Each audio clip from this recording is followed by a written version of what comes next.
Il faut vous détourner de certaines choses. Il faut éliminer tout de suite certaines choses de votre vie. Vous devez jeter certaines choses hors de chez vous. Par exemple, si l'ordinateur vous accroche à la pornographie et vous ne semblez pas pouvoir résister à la tentation, ne gardez donc pas Restez cet avec appareil nous chez dans vous. Jouissez de votre vie.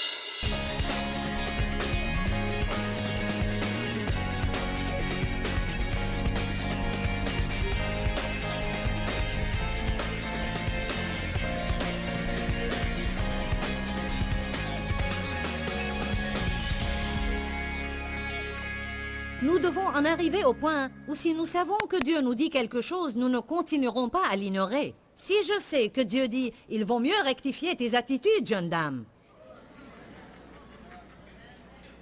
alors demandez pardon à votre mari de lui avoir parlé irrespectueusement.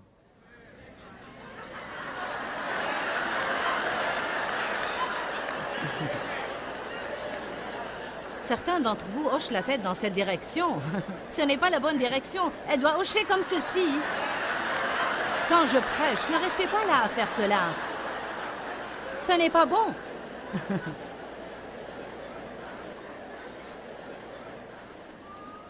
Humiliez-vous sous la main puissante de l'Éternel. Cela fait partie de ce que nous lisions dans Jacques 4. Nous devons nous humilier pour rester dans la volonté de Dieu. Je pose ici la fondation que nous avons un ennemi, Satan. Nous sommes en guerre, il veut nous détruire, il veut ruiner le bon dessein que Dieu a pour notre vie. Nous avons autorité sur lui.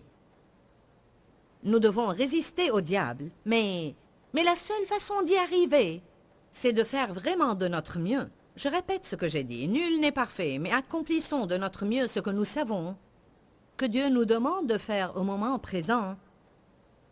Même si c'est quelque chose de pénible, dur ou quelque chose que nous ne voulons pas faire, je suis sûre qu'il y a certains présents dans cette salle que Dieu adresse concernant leurs parents.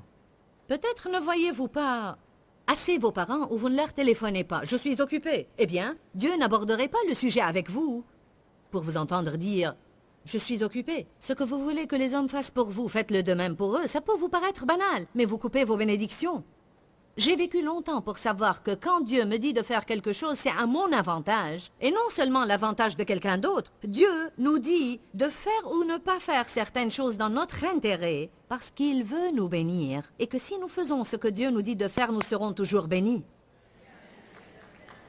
Alors on doit se soumettre à Dieu. On doit résister au diable. Et il fuira loin de nous. Mais comment lui résister ? Il faut lui résister activement. Vous ne pouvez pas résister à Satan avec passivité. Il faut que vous le remettiez à sa place. Les souhaits et les regrets ne feront pas l'affaire. Si seulement le diable me laissait en paix. Et voilà une excuse que vous allez aimer. Si seulement je n'étais pas tenté sur ce point. Vous pouvez le souhaiter autant que vous voulez. Le diable n'en est pas moins décidé. Voyons ce que Jésus a fait avec la tentation. Allez à Matthieu 16. Il n'a pas souhaité seulement.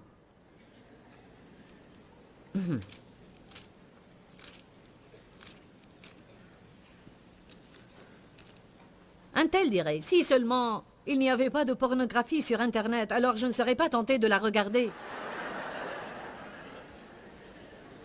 Si je devais empoigner cette machine et la foutre à la poubelle quand elle représente une tentation, que dit la Bible? Si ton œil est une occasion de chute, arrache-le. Si ta main est une occasion de chute, coupe-la. Il ne parle pas d'amputer vos membres. Il dit, s'il y a quelque chose dans votre vie qui représente une tentation telle que vous ne pouvez pas lui résister et que ça va vous entraîner dans le péché, soyez alors violent avec. Parce qu'on ne résiste pas à Satan avec passivité. Le royaume des cieux est pris par la force, et ce sont les violents seulement qui s'en emparent, dit la Bible. Il faut être violent avec Satan. On ne peut pas dire tout simplement « Si seulement le diable me laissait en paix. Si seulement je ne sentais pas comme ça. Si seulement je pouvais ne pas te détester, et je n'étais pas furieux contre toi. »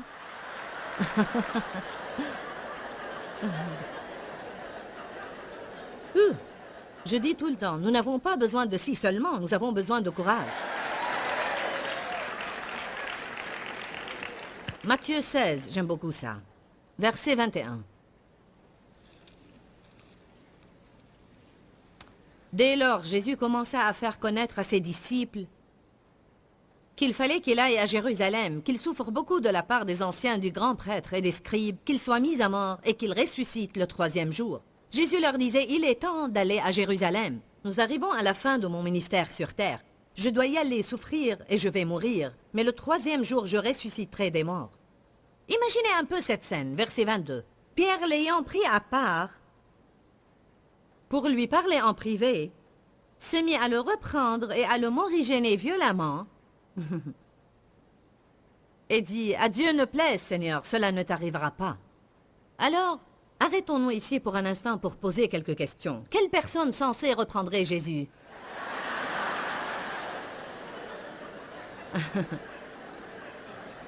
Quelqu'un avec un tempérament comme Pierre. Moi, j'ai cette même personnalité, donc je dois faire attention. Je pourrais bien être du genre à lui donner des conseils de temps en temps.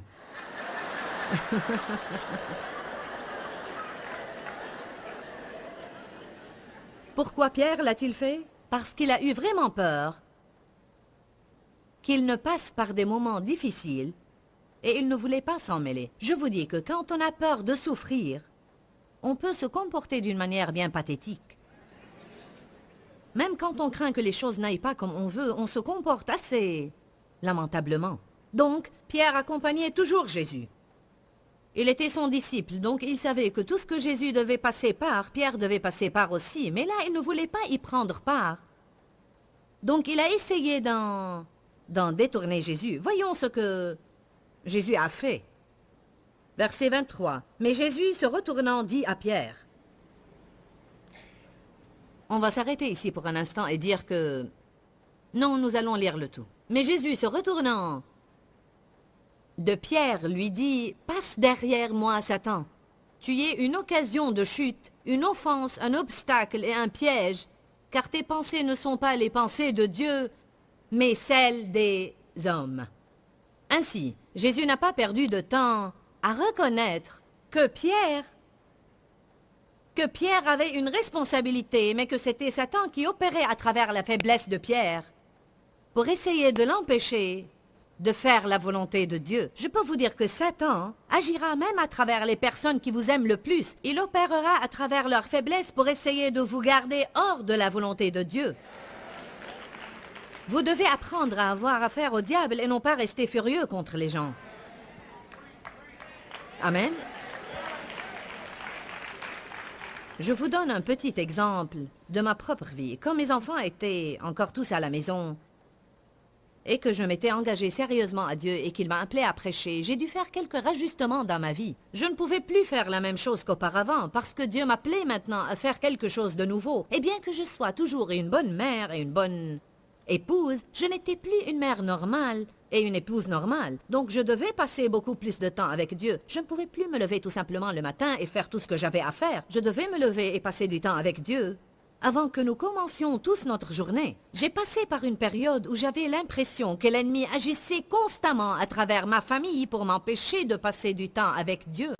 Il me faisait sentir coupable parce que je ne faisais pas toutes les choses qu'il voulait que je fasse pour eux. Et finalement, j'ai dû devenir presque violente dans mon attitude, non pas violente avec eux, mais violente dans mon attitude envers le diable, en disant « Je suis déterminée à prier et je vais passer ce temps-là avec Dieu. Je ne vais pas te permettre de m'accuser et je ne vais pas te permettre de me traîner hors d'ici pour faire un tas de corvées absurdes que n'importe qui peut faire. » Je disais à mes enfants « Vous pouvez mettre les céréales dans le bol vous-même. Je ne vais pas descendre pour vous mettre les céréales dans le bol et verser le lait sur vos céréales. Faites-le vous-même parce que maintenant j'ai besoin de prier. » Tu ne peux pas sortir de cette chambre. Tu es toujours dans cette chambre. Tu es toujours dans cette chambre. J'ai dit, je ne suis pas toujours dans la chambre. Je passe du temps dans la chambre parce que je suis censée passer du temps avec Dieu. Un jour, j'ai dit à l'un d'entre eux, vaut mieux me demander d'aller dans ma chambre plutôt que d'essayer de m'en sortir. Parce que tu m'aimeras bien plus si j'y passe du temps que si je ne le fais pas du tout. Donc, tu t'aideras toi-même si tu m'aides à passer du temps avec Dieu. Est-ce que j'ai raison? Qui parmi vous a fait l'expérience? Amen? Ce n'est pas qu'on ne veut pas donner un coup de main et qu'on ne veut pas aider les gens, mais je dis seulement qu'on doit se rendre compte que l'ennemi utilisera n'importe quoi. N'importe quoi pour vous empêcher de passer du temps avec Dieu. Il utilisera le téléphone, il utilisera la sonnette, il utilisera votre famille. Ce n'est pas que vous ne voulez pas donner un coup de main, mais vous devez avoir du temps avec Dieu, sinon vous n'allez jamais pouvoir combattre le diable. Alors, la première chose que Jésus a faite était de se rendre compte que ce n'était pas vraiment Pierre, mais Satan. Et il s'est détourné de Pierre. J'aime beaucoup cela. Qu'est-ce que ça nous dit en réalité? La première chose que Jésus a faite, c'était de se détourner de Pierre. Qu'est-ce que cela veut dire? Qu'il s'est détourné de la tentation. C'est une excellente instruction. On pourrait s'arrêter sur ce point et y prêcher toute la nuit. Il y en a qui doivent juste tourner le dos à certaines choses. Amen. J'ai entendu un prédicateur l'autre soir qui disait quand cette belle femme qui porte une jupe de toute manière trop courte entre au bureau et vous sentez la tentation, sortez tout de suite votre écran protecteur. Il a dit, faites demi-tour et éloignez-vous d'elle. Et parfois, vous le savez bien, le si seulement ne fera pas l'affaire, alors il faut fuir certaines choses. Il faut vous détourner de certaines choses. Il faut éliminer tout de suite certaines choses de votre vie. Vous devez jeter certaines choses hors de chez vous. Par exemple, si l'ordinateur vous accroche à la pornographie et vous ne semblez pas pouvoir résister à la tentation, ne gardez donc pas cet appareil chez vous. Faites ce que vous devez faire. Si vous ne pouvez pas vous contrôler et vous allez vous asseoir et regarder des trucs indécents à la télé et de la nudité et ces choses qui vont vous traîner dans la fosse, foutez donc cet appareil hors de chez vous. Vous devez devenir violent avec ces choses-là. Nous avons installé un gardien télé sur la nôtre. Ainsi, on n'entend pas les obscénités. On a bloqué les canaux de notre télé qu'on sait ne sont pas corrects parce que je ne veux même pas zapper à travers. Je ne veux même pas y toucher. Amen. Il y a des choses que les gens pourraient faire s'ils se dégageaient de l'esprit de passivité en eux, et ça les aiderait à résister la tentation que Satan veut vous apporter. Mais vous devez faire votre part. Ne dites pas si seulement ce truc n'était pas là. Allez maintenant. Je prêche bien en tout cas.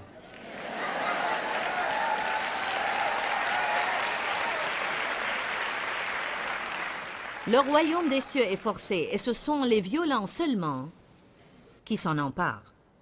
Les violents, dans la langue grecque, ça veut dire les énergiques, s'en emparent de force. Vous devez devenir plus violent avec le diable si vous voulez la victoire dans votre vie. Alors Jésus a dit à Pierre, « Arrière de moi, Satan.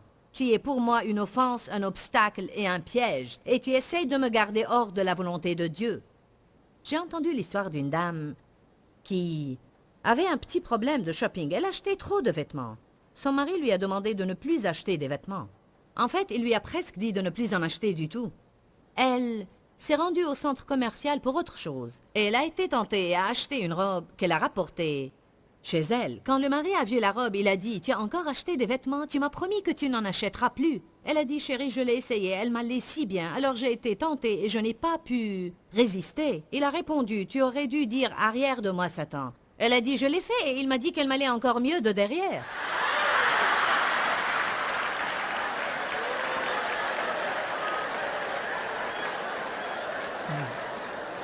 Ainsi, si vous réprimez le diable et dites « Arrière de moi, Satan » et il vous lance un autre mensonge, vous devez contrôler celui-là aussi.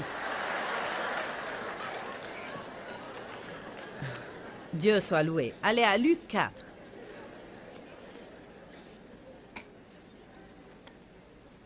Je suis infiniment contente qu'on puisse s'amuser à l'église.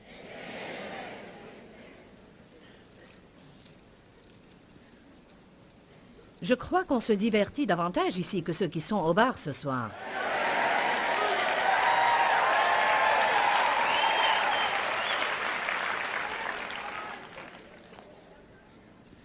Luc chapitre 4, verset 1. Jésus rempli du Saint-Esprit et sous son contrôle revint du Jourdain et il fut conduit par l'Esprit Saint dans le désert. Et là, dans le désert, il fut tenté, éprouvé, testé excessivement par le diable pendant 40 jours. Il ne mangea rien durant ces jours-là, et après qu'ils furent écoulés, il eut faim. Notez que Satan vous attaquera toujours quand vous êtes faible. Verset 3, le diable lui dit, le diable nous parle. Comment nous parle-t-il? Il met des pensées dans notre esprit. Ou même, il nous lance des différents sentiments. Le diable vous lance non seulement des pensées, mais aussi des sentiments, à vous et à moi. Luc 4, 3, le diable lui dit, « Si tu es fils de Dieu, je veux faire une petite note d'intérêt ici. Remarquez que ce que Satan a essayé d'attaquer en premier, c'était l'identité de Jésus. Pour qui tu te prends? Amen. Je vous le dis, s'il y a une chose que le diable essaye d'attaquer, c'est notre identité. Pour qui vous vous prenez? Vous n'êtes rien. Vous n'êtes personne. Si vous croyez que vous allez être quelqu'un d'important, vous vous trompez. Il a dit à Jésus, « Si tu es fils de Dieu, ordonne à cette pierre qu'elle devienne du pain. » Autrement dit, prouve-le. Beaucoup de gens vivent une vie misérable, bidon et contrefaite parce que le diable leur fait penser qu'ils doivent se prouver à tout le monde.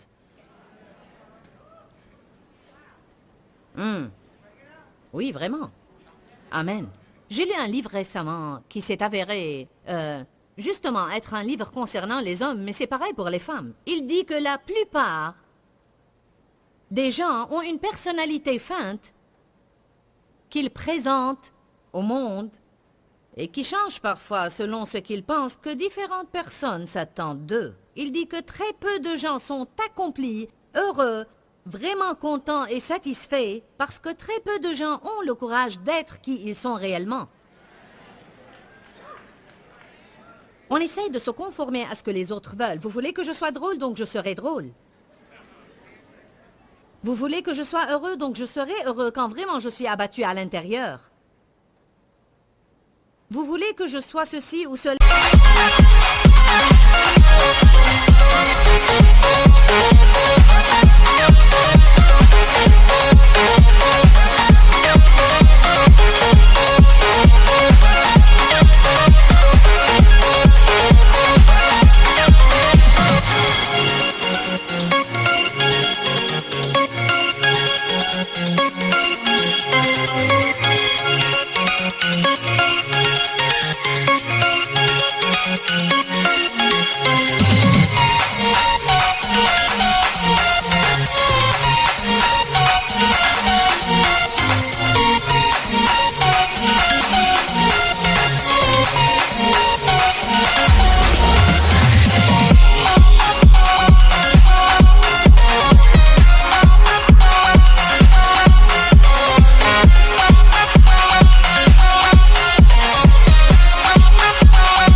Cela est... Je ne l'avais jamais vu dans Luc 4 aussi clairement que la première chose qu'il a attaquée était l'identité de Jésus. Si tu es fils de Dieu, alors prouve-le.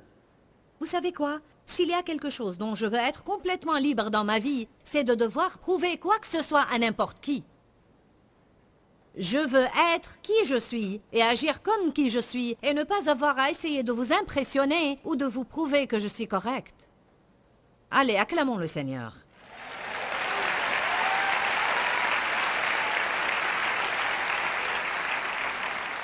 Jésus n'en était pas troublé pour le moins parce qu'il savait bien qui il était. Quand tu sais qui tu es, tu n'as rien à prouver. Pour cela, Jésus n'a jamais argumenté. Alors, Jésus lui répondit, « Il est écrit, l'homme ne vivra pas de pain seulement, mais de toute parole qui sort de la bouche de Dieu. » C'est une autre leçon entière en soi.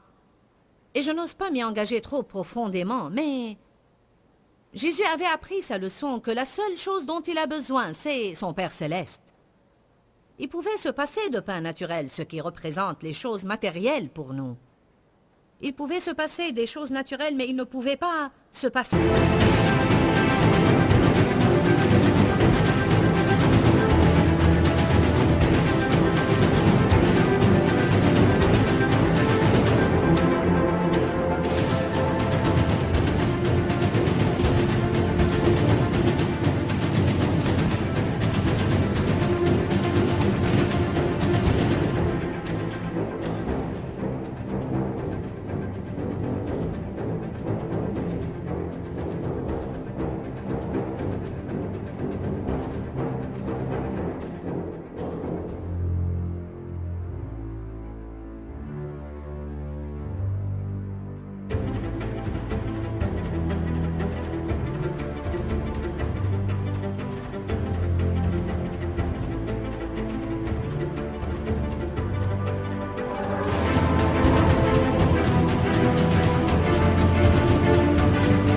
de Dieu et il dit, « J'ai appris que l'homme ne vit pas de pain seulement, mais de la parole de Dieu, de la présence de Dieu dans nos vies. » On doit apprendre quelque chose. J'ai mis cela sur le rétroprojecteur pour que vous le voyez ce soir. Dieu m'a révélé cela il y a des années.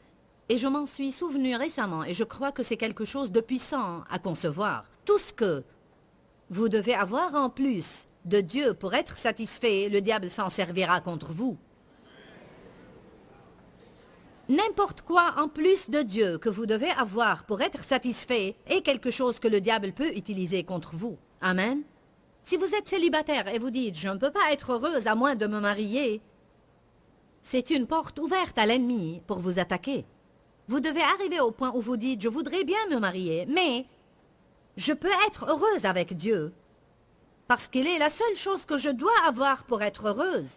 J'aimerais bien avoir certaines de ces autres choses, mais je peux m'en passer s'il le faut, mais je ne peux pas me passer de Dieu. » Combien de vous comprennent cela? Tout ce que vous devez avoir en plus de Dieu pour être satisfait est une porte ouverte que l'ennemi va utiliser. Si je dois avoir cette grande promotion au travail, sinon je ne pourrai pas être heureuse. Donc tout ce que l'ennemi doit faire, c'est m'empêcher de recevoir cette promotion. Ou mieux encore, me la donner quand je ne suis pas vraiment censé l'avoir, et puis me regarder vivre sous la tension qu'elle me cause.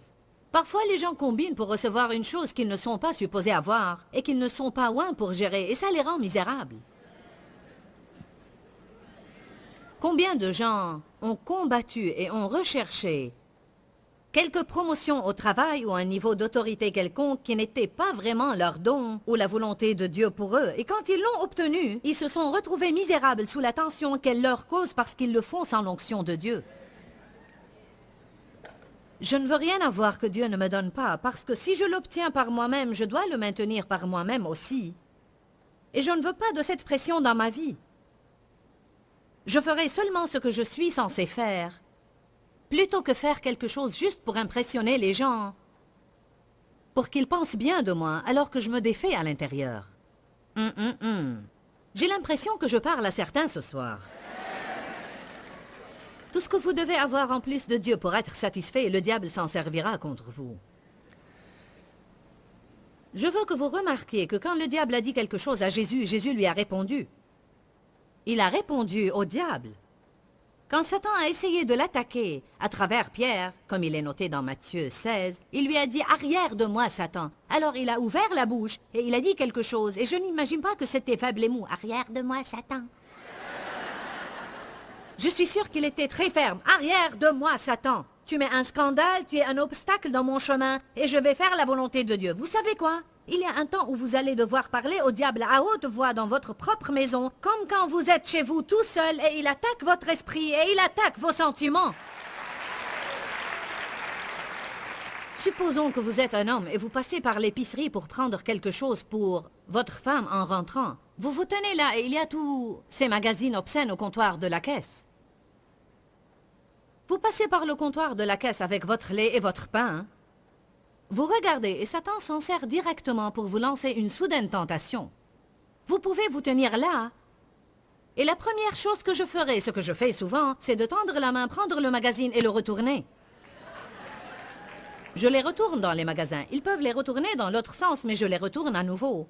Parce qu'ainsi, j'évite à quelqu'un de devoir les regarder. Amen.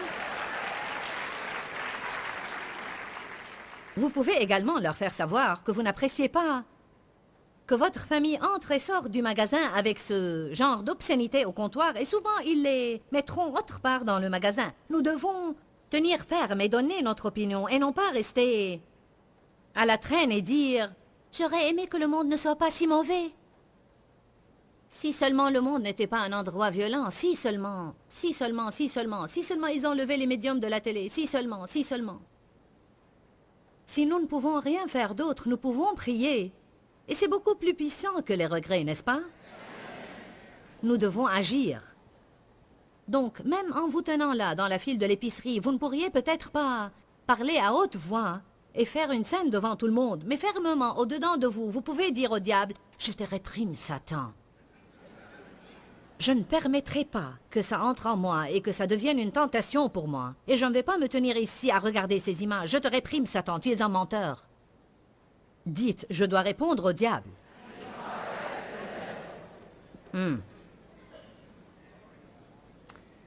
Luc 4,5, le diable l'ayant élevé sur une haute montagne lui montra en un instant, en un clin d'œil, tous les royaumes de la terre. Regarde tout ça. Il lui dit, je te donnerai toute cette puissance et la gloire de ces royaumes, toute leur excellence, suprématie, dignité et grâce, car elle m'a été donnée, et je la donne à mon tour à qui je veux. C'est Adam lui-même qui l'a donné à Satan. Dieu a tout donné à Adam, et Adam l'a remis au diable. Et maintenant le diable dit, je peux te le donner à mon tour, je peux te rendre riche, je peux te rendre célèbre. Savez-vous qu'il y en a?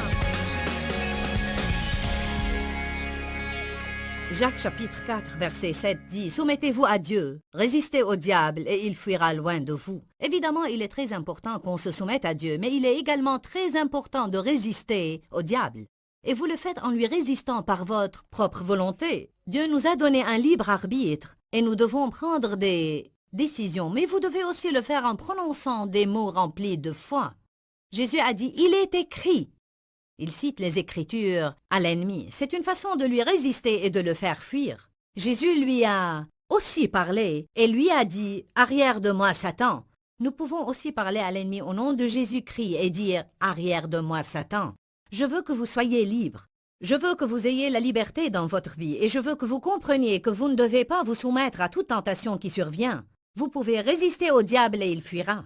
Je crois que Dieu a des bénédictions pour vous que vous allez manquer si vous n'apprenez pas à reconnaître l'activité et la tactique de Satan et agressivement lui résister. C'est très important pour moi que vous ayez la parole de Dieu dans votre vie. Je vais vous demander aujourd'hui de prier pour nous comme nous prions pour vous régulièrement. N'oubliez pas mon message d'aujourd'hui. Soumettez-vous à Dieu, résistez au diable et il fuira loin de vous. Que Dieu vous bénisse. Dis-leur que je les aime. Dans ce livret, Joyce Meyer donne une révélation de l'amour de Dieu pour nous. Pour obtenir ce livret gratuitement, écrivez-nous à Joyce Meyer, boîte postale 40095-6300, Larnaca, Chypre. Ou bien visitez notre site web www.joycemeyer.org/fr.